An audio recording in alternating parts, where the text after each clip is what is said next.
विघ्नहर्ता कोंबडी खत सप्लायर सलगरे, आमच्याकडे पॅकिंग मध्ये अंड्याच्या कोंबडीचा कोंबडी खत मिळेल। उच्च दर्जाचे नैसर्गिक कोंबडी खत पुरवणारे एक विश्वासार्ह नाव। मुख्य वैशिष्ट्य म्हणजे हे खत 100% सेंद्रिय व उच्च दर्जाचे आहे। जमिनीतील सूक्ष्म पोषक तत्वांचे प्रमाण वाढवून पिकांच्या मुळांची वाढ जलद होते व उत्पादन क्षमता वाढते। कोंबडी खताचे फायदे असे की जमिनीचा सेंद्रिय कर्ब मोठ्या प्रमाणात वाढतो, जमिनीचा पोत सुधारतो। ऊस, केळी, भाजीपाल्यासह सर्व पिकांसाठी उत्तम सेंद्रिय खत म्हणजे विघ्नहर्ता कोंबडी खत। आपल्या ऑर्डर नुसार फक्त 8 दिवसात खत थेट शेतावर उपलब्ध। ऑर्डर साठी संपर्क 72 49 35 87 96। रमेश बंडगर, सलगरे, तालुका मिरज। प्रत्येक बातमीतील घटनेच्या वास्तविकतेची तुलना थेट पाहत रहा चांगली अपडेट। मिरज तालुक्यातील आरग येथे शेतजमिनीच्या रस्त्याच्या कारणावरून 2 गटामध्ये जोरदार हाणामारी झाल्याची खळबळजनक घटना घडली आहे। या वादात लोखंडी रॉड आणि काठीने केलेल्या मारहाणीत 2 जण गंभीर जखमी झाले असून एका 4-चाकी गाडीची मोठ्या प्रमाणावर तोडफोड करण्यात आली आहे।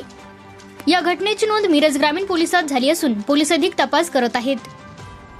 मिळालेल्या माहितीनुसार आरग रेल्वे स्टेशन परिसरात राहणारे शंकर शिवाजी भोसले आणि सध्या जयसिंगपूर येथे राहणारे पृथ्वीराज सदाशिव किनेकर यांची आरग परिसरात एकमेकांलगत शेतजमीन आहे। या दोन्ही जमिनींच्या मधून जाणाऱ्या रस्त्यावरून गेल्या काही दिवसांपासून दोघांमध्ये तीव्र वाद सुरू होता। या वादग्रस्त रस्त्याची आणि जमिनीची अधिकृत मोजणी पोलीस बंदोबस्तात होणार होती, परंतु ही मोजणी होण्यापूर्वीच पृथ्वीराज किनेकर हे आपल्या शेतात गेले असता तिथे शंकर भोसले आणि त्यांच्यामध्ये पुन्हा शब्दावरून शाब्दिक चकमक उडाली। या शाब्दिक वादाचे पर्यावसान काही वेळातच मोठ्या हाणामारीत झाले। हा वाद इतका विकोपाला गेला की शंकर भोसले यांनी किनेकर यांच्या ताब्यातील 4-चाकी गाडीवर हल्ला करत तिची मोठ्या प्रमाणावर तोडफोड केली।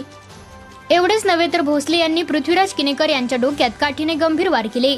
यावेळी किनेकर यांच्यासोबत असणाऱ्या त्यांच्या मेहुण्या साक्षी प्रकाश कुलकर्णी यांनी वाद मिटवण्याचा प्रयत्न केला असता त्यांनाही बेदम मारहाण करण्यात आली।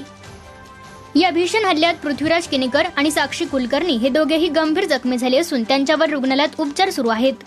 घटनेची माहिती मिळताच मिरज ग्रामीण पोलिसांचे पथक घटनास्थळी दाखल झाले। पोलिसांनी घटनास्थळाचा पंचनामा केला असून या प्रकरणी गुन्हा दाखल करण्याची प्रक्रिया सुरू आहे। या घटनेमुळे आरग रेल्वे स्टेशन परिसरात काही काळ तणावाचे वातावरण निर्माण झाले होते। मिरज ग्रामीण पोलीस या प्रकरणाचा अधिक तपास करत आहेत।